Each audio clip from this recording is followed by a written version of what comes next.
10वीच्या परीक्षेनंतर तांत्रिक कौशल्य आत्मसात करून अर्थार्जन करण्यासाठी ITIचा अभ्यासक्रम पूर्ण करणं उपयुक्त ठरतं। त्यामुळे ITIकडे प्रवेश घेणाऱ्या विद्यार्थ्यांची संख्या लक्षणीय असते।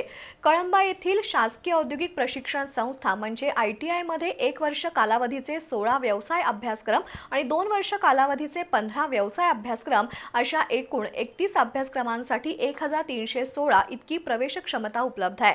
शिवाय प्रशिक्षण काळात विद्यार्थ्यांना प्रति महिना 500 रुपये विद्यावेतन शासनाकडून दिलं जात आहे। त्यासाठी ITIमध्ये विद्यार्थ्यांची प्रवेश प्रक्रिया सुरू करण्यात आली आहे। प्रत्येक वर्षी 10वीचा निकाल लागल्यानंतर पुढील शिक्षणासाठी विद्यार्थी आणि पालकांमध्ये नवीन प्रवेशाची धावपळ सुरू होते। इतर प्रवेशाबरोबरच ITIमध्येही प्रवेशाचं कामकाज सुरू झालंय।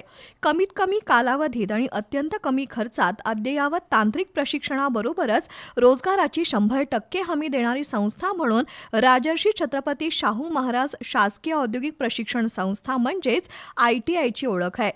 1 वर्षाचे 16 आणि 2 वर्षाचे 15 अभ्यासक्रम असे एकूण 31 अभ्यासक्रम शिकवले जात असून त्यासाठी 1316 एवढी प्रवेश क्षमता उपलब्ध आहे।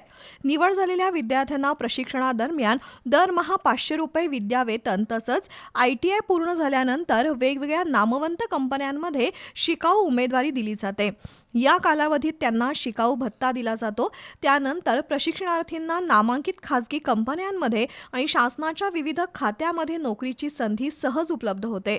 2026-27 या नवीन वर्षातील प्रवेशासाठी सध्या प्रवेश प्रक्रिया सुरू झाली असून अर्ज भरण्याची अंतिम मुदत 21 जून 2026 आहे। प्रवेश इच्छुक विद्यार्थ्यांनी आजच कळंबा रोडवरील शासकीय ITIमध्ये संपर्क साधण्याचं आवाहन प्राचार्य यांनी केलंय।